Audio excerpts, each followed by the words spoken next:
Eh, Señor alcalde, queridos amigos que habéis acudido, a pesar de las inclemencias del tiempo, a esta cita que os dimos hace poco más de un mes, que vinimos a presentar el catálogo de Beltrán de Lis, y ya dijimos que íbamos a venir con la presentación del almanaque. La Asociación en Defensa de las Chimeneas de Málaga es una asociación antigua ya, pero más antigua en nuestro patrimonio industrial. Como saben ustedes, Málaga pues fue la segunda provincia industrial de España en el siglo XIX, pero no fue solo la capital. Había otras ciudades, otros enclaves industriales como Antequera. Antequera era el segundo después de la capital y también en algunos sectores tuvo una importancia destacada. Por eso nosotros teníamos interés en presentar este almanaque, presentarlo en Antequera, porque en Málaga lo hemos presentado ya bastantes veces y, bueno, hacemos en este caso, rendimos el homenaje a la segunda ciudad industrial de Málaga. La asociación nuestra nació en el año 1999 y fue en un momento, 98, el presidente honorífico me corrige, un año antes. Era un momento en que Málaga capital estaba perdiendo parte del patrimonio industrial que hasta entonces se había conservado. Se empezaba a hacer el nuevo paseo marítimo y, bueno, muchas de las fábricas de las chimeneas que había por allí pues empezaron a ser sustituidas por el paseo que hay hoy, por los bloques.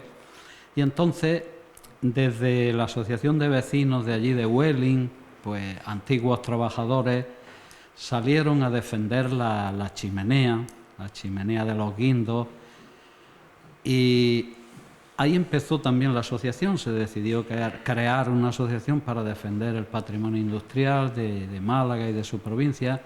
La chimenea aquella se consiguió salvar, de hecho se ha convertido en todo un símbolo de Málaga, se ha convertido en el símbolo del paseo marítimo, en el símbolo de la industrialización de Málaga.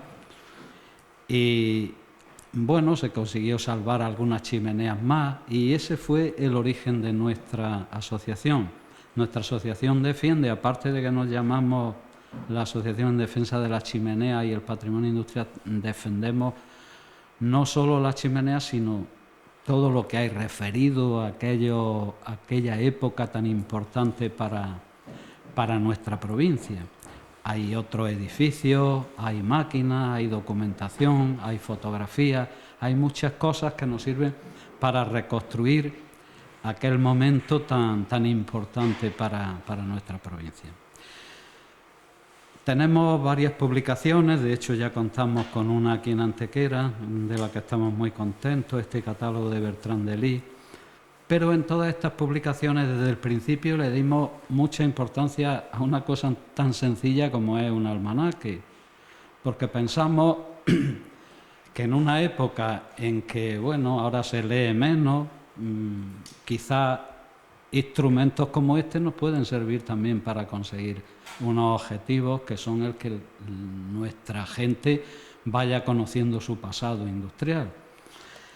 Entonces, un almanaque pues lo tenemos presente, lo podemos tener colgado, se pueden estar viendo imágenes de nuestra industria y con una pequeña lectura, pues como es poco, se puede ir, la gente que tenga interés, pues ir viendo, ir aprendiendo. Entonces, es una cosa que ha dado bastante resultado. Tanto es así que llevamos hechos, yo creo que son 12 almanaques ya. Hemos tocado pues temas, les digo, empezamos en el 2004, uno sobre chimenea y patrimonio industrial de Málaga. En el 2008 seguimos con otro de personajes de la Málaga industrial, grandes empresarios, obreros que también fueron significativos en su momento. En el 2010 hicimos uno de paisajes industriales de Málaga. Aquí salía Antequera también, que tiene el paisaje del río de la Villa y algún elemento más que nos habla del paisaje industrial que aquí hubo. En el 2011 lo dedicamos a máquinas de la industria malagueña, que se conservan. Nosotros mismos tenemos un almacén de máquinas, incluso tenemos un convenio con este ayuntamiento que tiene una exposición de industria textil y nosotros colaboramos y tenemos aquí algunas máquinas, incluso hay alguna máquina más que os hemos ofrecido, no sé cómo estará el tema, pero hay alguna máquina más de la industria textil que puede venir. En el 2013 hicimos un almanaque sobre grandes fábricas de la industria malagueña. En el 14 hicimos otros sobre chimeneas de la provincia. En el 15 lo dedicamos a aceites y molinos de Málaga.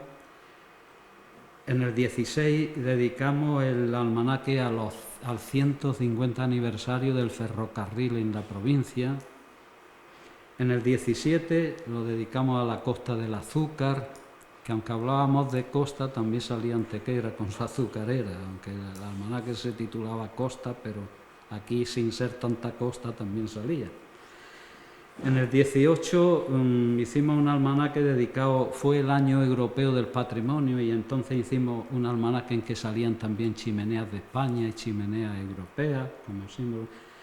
En el 19 hicimos, que este año, uno sobre molinos harineros de la provincia de Málaga, y el del 20, que es el que hoy presentamos, es el dedicado a la industria siderometalúrgica de la provincia de Málaga, que es un sector que tuvo también mucha importancia. Bueno, entonces solo decirles que estamos muy contentos de estar hoy aquí en Antequera haciendo esta presentación, y ya mi compañero Antonio pues va a hacerle un repaso al almanaque, lo que hemos puesto en este almanaque, y bueno, irá comentando lo que sale y lo que hemos pretendido con cada una de estas imágenes que salen en el almanaque. Pues, buenas tardes, gracias. Creo que se oye bien, ¿no? ¿Lo pongo aquí mejor? Vale. Bueno, pues nada, buenas tardes, muchas gracias, encantado de volver a vernos y estar por aquí. Y, en fin, lo que traemos era pues el almanaque de la asociación, y queríamos mostrar en primer lugar una serie de imágenes que son las que acompañan, y como dice mi compañero, unos textos. Los textos no son unos textos definitivos, son de carácter general, porque lo que pensamos hacer es un documento que sea didáctico. De hecho, nosotros lo repartimos por los colegios, lo mandamos a los ayuntamientos, y el objetivo era ir creando un poco de conciencia entre los más jóvenes, porque esa memoria que quizás nosotros todavía conservemos de una ciudad industrial o de una fábrica ya no se identifica con los espacios ni con las ciudades en las que vivimos. Si le preguntamos a un chaval o a un muchacho de instituto, él no sabe que Málaga fue industrial, o a lo sumo puede decir que es una ciudad turística, y Antequera me imagino que será una ciudad de servicios, pero ver ese pasado que es muy reciente. O sea que lo que vamos a ver son fábricas que han cerrado, algunas de ellas en los años 70, y sin embargo de la memoria colectiva ya ha desaparecido ese concepto. Hoy no se identifica Málaga ni siquiera con la industria, y menos con la industria siderometalúrgica, ¿no? Una industria pesada, una industria que efectivamente formó parte de los primeros procesos industriales que se generaron en nuestro país, y que marcó todo un hito y toda una época. Como dice Antonio Guzmán, no solamente fuimos la segunda ciudad industrial más importante de España, sino que hemos mantenido ese proceso a lo largo de más de 100 años. No es que aquello acabó y ya no surgió más nada, sino que el proceso de industrialización de Málaga y su provincia fue un proceso continuado en el tiempo. Se rompe quizá a mediados del siglo XX. Hay ahí una fractura enorme. Después de la guerra civil sí que ya hay una desestructuración de todo ese territorio, y ya no se configura, no vuelve a crearse tejido. Pero hasta esa fecha, desde 1826, que es cuando se empiezan con los altos hornos en Marbella, nosotros tenemos un proceso continuado, y nos vamos adaptando a las nuevas tecnologías y a las nuevas fuentes de energía, y vamos creando otras industrias, no solo la siderurgia, como en este caso nos toca, y la textil, que serían los que forman parte de la primera revolución industrial, sino que nos adaptamos con nuevas industrias químicas, de envases, de litografía, de tratamiento del cuero, de la madera. O sea, tenemos un tejido productivo que nos hace ser una ciudad industrial. Y Málaga, si hoy se ve en el plano, igual que en el plano que tenemos de Antequera, en sus pautas urbanísticas responde a un modelo de ciudad industrial. La estación del ferrocarril consolida toda la parte oeste de la ciudad, los barrios obreros están cercanos a eso, el atirantamiento, la vía del tren que comunica la ciudad con el puerto, todo responde a esos conceptos. Málaga crece porque es una ciudad industrial y el ritmo de la industria impone su crecimiento urbano, no al contrario, no las necesidades de población, no, son las necesidades industriales las que imponen ese proceso productivo. Bueno, pues ciñéndonos al tema que nos trata de la siderurgia, en Málaga y provincia, porque nuestra asociación es de carácter provincial, sí podemos ver, y aquí hemos dado unas pinceladas con la fotografía, 4 núcleos importantes de lo que serían establecimientos industriales de siderurgia que se establecen y consolidan, de metalurgia, que consolidan un territorio. Antequera sería uno de ellos, Vélez Málaga se consolida como otro núcleo importante, Marbella, que es donde nacen los primeros altos hornos de carácter civil de España, y después Málaga ciudad. Esta imagen la hemos puesto porque reúne unas condiciones específicas. Esta es la Sociedad Minero-Metalúrgica de los Guindos, que se instala en Málaga, en las playas de San Andrés, donde está ahora el paseo marítimo, y la fotografía aérea recoge todo el complejo de la industria. Tenemos, en primer lugar, las casas de los obreros y de los técnicos operarios, y la fábrica es una fábrica que reúne unas características específicas. Esta foto está tomada a finales de los años 50, todavía está en funcionamiento, pero se acompaña de una red de tendido ferroviario que alimentaba y que comunicaba todas las fábricas que había en la playa, y después lo que vemos alrededor, además de esa pequeña colonia que es la Estación del Perro, lo que vemos son establecimientos industriales, naves, pequeños depósitos, zona agraria también, zona agrícola, pero estamos hablando de un territorio que está industrializado y está asentado con establecimientos. Ahora veremos en el mes de agosto también los Guindos, y esta sociedad minero-metalúrgica se consolida en el siglo XX en Málaga. Nace en el 1920 y dura hasta los años 70 de este siglo, ¿no? Al final vamos a comentar algunas condiciones, cómo sucede, por qué sucede eso, porque sucede que en el siglo XIX desaparecen una serie de establecimientos y a principios del XX surgen otros del mismo sector, pero todos desaparecen prácticamente en los años 70. Cuando ya se dan una serie de condiciones, España se empieza a abrir a los mercados internacionales, se consolidan unas vías de comunicación y un comercio más intenso entre las distintas provincias, y después hay un hecho relevante. Durante el XIX todo el capital es local. La industrialización de Málaga se hace porque el capital local que tenemos se reinvierte en los sectores más productivos, y aquellas grandes capitales que hacen los Larios, los Heredia, Kroc, Loring, todos los reinvierten en los sectores más productivos que se están dando en Gran Bretaña, que son los sectores industriales. Y ellos, del comercio marítimo, de las grandes exportaciones que hacen, a partir de 1778 consolidan una infraestructura industrial que dura 100 años y luchan porque eso continúe. Cuando en los altos hornos ocurren una serie de vicisitudes que hacen casi que desaparezcan en 1865, Heredia apuesta y renueva con la maquinaria otra vez, y cuando el sector azucarero lo controla Lario cierra algunas fábricas para mejorar otras y crear un imperio azucarero que no es de los más importantes del país. Entonces, esos son personajes autóctonos, personajes que luchan. El siglo XX será una industrialización de delegaciones. Nosotros no tenemos la sede principal en Málaga, tenemos sucursales. Y en el momento en el que hay una reestructuración en el país, en el momento en el que puede haber reestructuración de las plantillas, lo que empiezan a desaparecer son las delegaciones de esas empresas. Y parte de lo que vamos a ver son delegaciones del siglo XX que desaparecen en los años 60 y 70, no llegan prácticamente hasta 80, porque ya no son competitivas.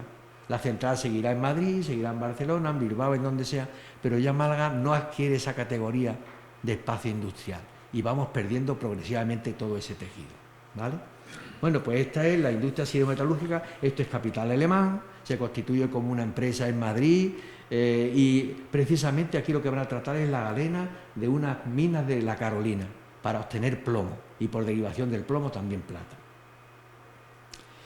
Y el mes de enero nos acompaña con una de las fundiciones que hubo aquí y que empezó en 1875 como las fundiciones de hierro y talleres de Mariano Bertrán de Lis, un señor procedente de Valencia que se instalan aquí en nuestra ciudad y que precisamente al limpiar la foto hemos descubierto que al fondo, a la izquierda, tenemos el exconvento de Capuchinos y hay una chimenea.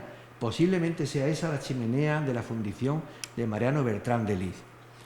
En la foto lo que nos acompaña son esa cancela que rodeaba el jardín, el parque de la ciudad, y que le daba en 1903, de 1903 esta foto, le daba ese aspecto modernista a la ciudad. No solamente acompañaban esta verja, también hicieron farolas, que hay algunas de ellas todavía en el mismo cuartel, nos comentaban unos días pasados que se conserva una de ellas.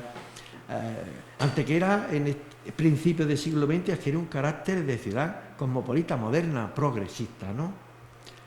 Y en la fábrica de los talleres de Mariano Bertrán de Lis no se hacían solamente verjas, se especializaban en la producción de maquinaria agrícola, de herramientas, de máquinas y útiles para las fábricas de harina, para las fábricas de aceite, para los lagares. Y esto es una máquina de vapor que hacen en sus talleres, porque aquí se da un sector azucarero a partir de 1880 muy importante con la remolacha, y ellos participan en la fabricación de maquinaria para esos menesteres. Otro de los, Ramírez y Pedrosa se instala en Málaga a principios del siglo XX, en 1916, y estos dos socios montan unos talleres de construcción de maquinaria que durarán hasta 1999. Se dedican a la fabricación también de maquinaria para el sector aceitero. Tengamos en cuenta una cosa: nosotros tenemos una exportación de aceite muy importante a finales del siglo XIX, pero nuestro aceite, cuando empieza a incorporar las novedades tecnológicas, es cuando se consolida como aceite para la alimentación, porque anteriormente es aceite como material de grasa para la fábrica. Cuando eso sucede hay que renovar todos los molinos que tenemos con prensas de viga. Y por derivación no se renuevan solo los molinos aceiteros, se renuevan las fábricas de harina, se renuevan los lagares con prensa, ¿no?, hidráulica. Y entonces todas las fábricas del sector metalúrgico lo que se especializan es no solamente para fabricar maquinaria para Málaga y provincia. Tengamos en cuenta, por ejemplo, el aspecto de Antequera, que Antequera es un nudo de comunicaciones de Córdoba, de Sevilla, de Granada, con lo cual nuestra provincia irradia vectores hacia toda Andalucía, incluso fuera de ella. Entonces las fábricas malagueñas están presentes en muchas de las provincias andaluzas, incluso fuera de nuestro territorio. Bueno, pues para hacer estas máquinas, esto es un bombín, una bomba de presión de 3 pistones para elevar el cargo de una fábrica de aceite. Para esto hay que manejar una tecnología bastante complicada, y hay que entender, hay que ser ingenieros, tienen que tener unos ingenieros en la fábrica, si no, no pueden hacerlo por muy buen maestro de taller que sea este señor. Quiero decir que nuestras fábricas estaban muy modernizadas, que se comprometían, igual que la anterior, a hacer máquinas de mucha calidad y de muchísima tecnología, ¿de acuerdo? Fijaros, por ejemplo, en esto. Es un tren de molinos que tiene el ingenio azucarero Nuestra Señora del Carmen de Frigiliano. Aunque ya no se utiliza, sí, esto se utiliza. Sí se utiliza, pues entonces es que a mayor abundancia. O sea que esta fábrica muele algo de caña todavía. Fijaros, pues esto está hecho en los talleres de José Díaz de Vélez, Málaga. Para hacer este tren de molino hay que tener también, bueno, desde una infraestructura tremenda, porque hacía piezas de hasta 40 toneladas, hasta tener eso es una complicación tecnológica súper complicada, ¿vale? Esto está instalado en una de las pocas fábricas que quedan sobre producción de miel de caña de Europa, ¿no? Y bueno, los talleres Díaz han llegado hasta el año 90, 90 y algo, y cerraron el establecimiento, y en el 2004 un hijo de los herederos de José Díaz, que se llamaba también José, precisamente, volvió a reabrir ya en un polígono, que se llama Polígono de la Mata, creo recordar, y allí han estado trabajando hasta el 2017, y han cesado la actividad. Pero quiero decir que nosotros nos comprometíamos a hacer unos desarrollos tecnológicos e industriales de unas magnitudes importantes. Fijaros, este es un modelo patentado de agotador de orujo. Ustedes saben que el orujo, la masa que sale de la prensa del aceite, mantiene todavía de un 6 a un 7% de aceite. Lo que pasa es que es muy difícil de obtener. Bueno, pues este señor en los talleres patentó este modelo para extraer a través de lo que hacía era inyectar unos ácidos, ¿no?, para extraer ese 6 o 7%, un ácido sulfúrico, para extraer ese 6 o 7%. O sea, que estamos haciendo una tecnología de primer nivel. Aquí tenemos el origen de todo lo que serían las ferrerías y las metalúrgicas de Málaga, ¿no? La ferrería de la Concepción, que se instala a orillas del Río Verde en Marbella. En 1826, como ustedes saben, se aprueba la ley de minas y también se da posibilidad de que se expropien y se utilice como carbón vegetal los bosques malagueños, los bosques de toda la península. Y eso anima a una serie de industriales y de personas que tienen mucho dinero en Málaga, entre ellos a Manuel Agustín de Heredia y a Elorza, a invertir precisamente en los sectores más punteros, que serían la metalúrgica. Entonces montan aquí unos altos hornos, tras diversas vicisitudes, porque no funcionan las tecnologías que aplican, el sistema catalán tampoco, hasta que consiguen hacer un sistema en el que se desdoble la producción para obtener un hierro dulce y en segunda colada obtener un hierro más puro o incluso llegar a obtener acero. Esta es la estructura de estos hornos que estamos viendo. Y si en principio teníamos en Marbella la ferrería de la Concepción, tuvieron que desdoblar su proceso productivo para instalar en Málaga otra ferrería que sería la Constancia. Aquí se hacía la segunda parte, pero con carbón de coc. El carbón vegetal de toda la sierra de Ojén y toda la minería de magnetita y de galena que teníamos allí se utilizaba en Marbella para obtener el hierro dulce o arrabio, y en segunda fundición se lo traían a Málaga y en estos altos hornos se obtenía un hierro más puro o incluso acero. Pero aquí ya se utilizaba carbón de coc, porque el carbón vegetal puede llegar en un horno a dar a unos 800, 900 grados centígrados, pero con eso no se obtiene acero, hay que superar los 1200. Entonces, esta es la fábrica que monta Manuel Agustín Heredia en las playas de San Andrés, y esta es una foto de principios del siglo XX. Pues bueno, es lo que decía al principio, este señor es durante 2 décadas el primer ferretero nacional. Aquí produce no solamente acero y hierro, produce lingotes, barras, tiene una fábrica para obtener plomo también, porque mantiene contactos y compra unas minas en Adra, en Almería. Aquí hace ácido sulfúrico. Durante 30 años él es el primer fabricante de jabón de la península. O sea, estamos hablando de una de las personas más ricas y más emprendedoras. Es un visionario, es lo que diríamos, una persona con talento. Pues él es un visionario y a nivel industrial es una persona que se adelanta a su tiempo, ¿no? Otro de los talleres que tenemos en Málaga son talleres en la metalúrgica de Málaga. Este señor es muy curioso porque este señor es el dueño de la ferretería El Candado. Si ustedes recuerdan, en Málaga la ferretería El Candado fue muy famosa. Pues a principios del siglo XX, en 1914, le toca un décimo de lotería y reinvierte parte de lo que le toca en montar una fábrica, que serían estos talleres. Pero estos talleres fueron muy importantes en la ciudad. Hicieron desde depósitos hasta farolas, hasta el puente de hierro de la Aurora que tenemos en la ciudad, ¿vale? Entonces, fueron muy importantes, daban trabajo a varios cientos de operarios, ¿eh?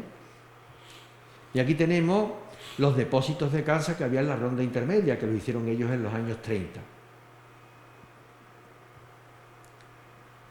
Este sería el horno, si recuerdan la primera imagen del almanaque que hemos puesto, en donde tenemos la siderometalúrgica de los Guindos, pues este es el horno de fundición, un horno horizontal, y bueno, pues aquí están trabajando los operarios. Este horno y la fábrica en sí llegó a mantener economatos, colegios. Tengan en cuenta que todo el tejido industrial de Málaga, que se extendía por la primera línea de playa, llegaba a extenderse algo más de 3 kilómetros. En el Plan General de Ordenación Urbana del año 62, recogen los arquitectos municipales que dice todo es una escombrera que tiene más de 3 kilómetros de longitud. Y eso es el nuevo paseo marítimo. Si no hubiésemos tenido todo ese tejido industrial, no hubiera sido posible hacer ese paseo marítimo tan espectacular, con esas avenidas, con esos edificios tan espectaculares y tan modernos, ¿no? Bueno, pues de esta fábrica lo que se conserva precisamente es la chimenea, que fue premio Europa Nostrum, le dieron a la restauración en 2009, creo recordar, ¿no? 2008. O 2008, y bueno, pues uno de los hitos que marcaba el perfil de nuestra ciudad como ciudad industrial, ¿eh?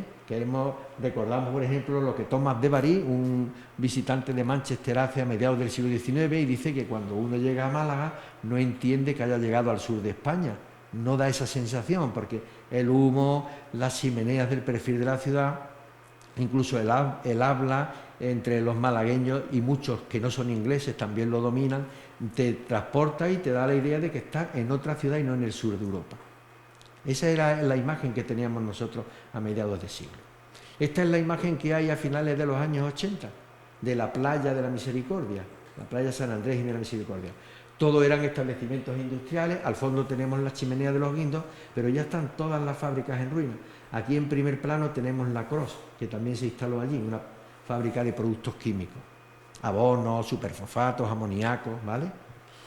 Bueno, estamos en Antequera otra vez y aquí tenemos el molino acistero del Cortijo, de la bodeguilla, y es muy interesante la imagen, primero porque toda la maquinaria que aquí ustedes ven se hace en los talleres de Manuel Alcaide.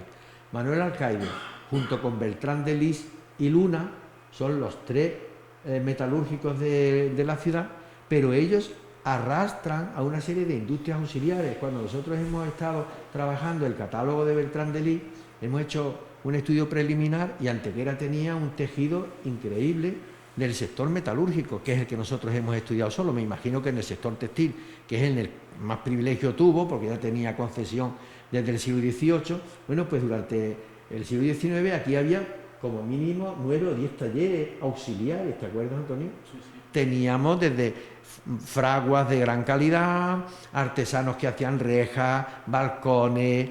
Era una ciudad que tenía también un tejido metalúrgico de gran calidad. Nos dijeron el otro día que queda alguno todavía funcionando. Nos dijeron que quedaba algún taller funcionando todavía. Bueno, pues miren ustedes, es muy interesante la fotografía porque en el Cortijo las piedras cónicas que ustedes ven, las piedras cilíndricas de aquí de la derecha, serían la tecnología preindustrial, porque eso se utilizaría con fuerza animal. Habría un burrito o un caballo girando alrededor de esas piedras para poder mover la aceituna. En la izquierda de vuestra imagen tienen las piedras cónicas, que serían un avance. Ya la pisada de la piedra es mucho mayor que la piedra del cilindro. Y aquí ya lo que tenemos en el grupo intermedio y al principio de la foto ya tenemos los cuerpos de las bombas de presión para, a través de estas prensas, obtener el máximo de provecho del aceite. Tengan en cuenta que cuando nosotros empezamos a vender aceite para la alimentación, para poder comerlo, el aceite adquiere un protagonismo a nivel de Europa importantísimo. Entonces es cuestión de aplicar lo mejor de la tecnología para obtener el máximo de provecho. Y gran mayoría del aceite que se produce en Andalucía sale o por los puertos de Málaga o en menor medida por los puertos de Cádiz, con lo cual nosotros seguimos manteniendo esa pujanza económica. De hecho, cuando se instala, una de las condiciones que dicen los alemanes de instalar la fábrica de los Guindos en la ciudad de Málaga es por su capacidad comercial que tienen ya, la ciudad en sí, ¿vale? Bueno, pues aquí tenemos una publicidad de la época, Hijos de Manuel Alcaide, fijaros, fundada a final del siglo XIX, y fijaros todo lo que hace. Se especializa en maquinaria, calderería, cerrajería y ahora hace equipos completos de fábricas de aceite de oliva y de orujo, ¿vale? También hacen efectivamente maquinaria para extraer de ese orujo el resto que quedaba ahí. Estudios, proyectos, presupuestos, o sea, tiene una infraestructura que va a durar, que se consolida, ¿eh? Esto ya todo al final acabará en manos de Luna, ¿no? Alcaide sigue por su cuenta, pero siguen los dos hasta los años 70 del siglo pasado, ¿eh? Aquí tenemos otra publicidad, es un membrete de una carta de escritorio de la Fundición Ruperto Hitton. Ruperto Hitton es un industrial que pertenece a la segunda generación de aquellos ingenieros ilusionados que se vienen a Málaga para participar en los años 30 en la revolución industrial que se está produciendo en nuestra ciudad. Es uno de los hijos, monta una fábrica y fijaros, se dedica a hacer ruedas hidráulicas, molinos para harina, prensas, bombas, molinos de aceite, arados. Aquí en la Vega de Antequera empezaron a funcionar los primeros locomóviles y los primeros es el origen de los tractores para trabajar en la Vega. O sea que tenemos una ciudad y una Vega que se actualiza y es muy moderna, ¿de acuerdo? Y este es una instantánea aérea de cómo era la fábrica de Ruperto Hitton. Ruperto Hitton estaba asociado con otro señor que se llama Hitton y Bradbury. Bueno, pues fijaros la magnitud de la fábrica y fijaros la línea esta primera que nos cruza, esto sería la playa, y ahí tenemos la vía del ferrocarril. El ferrocarril en Málaga condicionaba a todas las fábricas porque todas ellas tenían comunicación directa entre el ferrocarril, la central que sería la estación y el propio puerto, porque por el puerto se recibía tanto la materia prima como se exportaba todo el producto acabado. Tener en cuenta que cuando se está hablando de industrias metalúrgicas, esto no puede ser solo para el consumo local. El consumo local no daría abasto, no sería capaz de soportar una demanda tan fuerte. Tenemos que exportar parte de lo que hacemos, vendemos fuera, y que convivan tantas fábricas da esa imagen de que somos una ciudad que fabrica para el exterior. Los talleres metálicos de la secundaria o TAMESE aparecen en Málaga en los años 40. Estamos, si ustedes recuerdan dónde está el Colegio del Ave María en Málaga, cerca de Tabacalera, pues ahí se instalan estos talleres y se especializan en la calderería industrial, en los depósitos, ¿vale? Esto me dice José Antonio que fue a México este depósito. Bueno, trabajan para plantas petroquímicas, para plantas de perforaciones de estructuras de petróleo, etcétera. Esto también desaparece en los años 70, pero es porque es otra delegación industrial en Málaga. Se arrastra esa tradición de calderería, de obreros especializados en trabajar, ¿no?, en el sector, y eso es un input importante, eso ya es un elemento positivo de poder contar con infraestructura humana. Si te instalas en un sitio en donde ni siquiera hay operarios que entiendan, es muy difícil de mantener una actividad. Entonces, esto que se monta a mediados de los 40 también desaparece a mediados de los 70, pero hace una gran labor. Aquí nos hemos retrotraído otra vez a finales al siglo XIX, estamos a mediados, en 1845, cuando Tomás Triguero decide separarse de la fundición de los Altos Hornos de la Constancia y monta un taller por su cuenta, y este señor también se dedica a la fabricación de maquinaria y de herramientas, aperos relacionados con los sectores de la trilogía mediterránea, tanto la vid como el trigo como la aceituna. En este caso, fijaros, lo que tiene aquí en su publicidad del catálogo es una fábrica de harina. El locomóvil le está dando a través de una correa de transmisión movimiento a todo lo que sería el molino, y después tenemos los cernidores y aquí estaría el saco recogiendo el producto. O sea, tenían capacidad para producir toda la fábrica entera. No era una cuestión de decir, bueno, me especializo, no, eran auténticos especialistas en fabricación de todo. Y la Vers es otra de las fábricas que aparece también en los antiguos terrenos en donde estaban los Altos Hornos, en esa primera línea de playa. Las condiciones y las características, ocupa una extensión considerable, varios miles de metros, la fundición Vers, ¿vale? Se instala también a mediados de siglo y desaparece en los años 70. Aquí tenemos, bueno, hacen desde estructuras, son unos talleres auxiliares del Renfe. Se montan en Málaga y se montan también en Madrid, pero en un momento determinado los talleres de Málaga desaparecen y se concentra toda la producción en Madrid. Aquí tenemos una instantánea de los tornos, de las fresas, y aquí me parece que tenemos a nuestro presidente, o nuestro expresidente José Antonio Ruiz, ¿no?, de mecánico, ¿no? Aquí trabajó él. No, es más antiguo. Bueno, y aquí tenemos una imagen que hemos querido recordar, ¿no?, pues las personas que hay detrás de todas estas fábricas, ¿no?, el elemento humano, ¿no? Pues fijaros la cantidad de cientos de trabajadores a los que les daba empleo, ¿no? Y por eso es por lo que hemos hecho esta contraportada, viendo ese aspecto humano. Si ustedes quieren, les voy a leer en un momento un párrafo que dice: uno de los grupos es de un libro que se llama Mi tribu, de Jordao, un señor que ya nos ha dejado, pero que merece la pena leer en voz alta.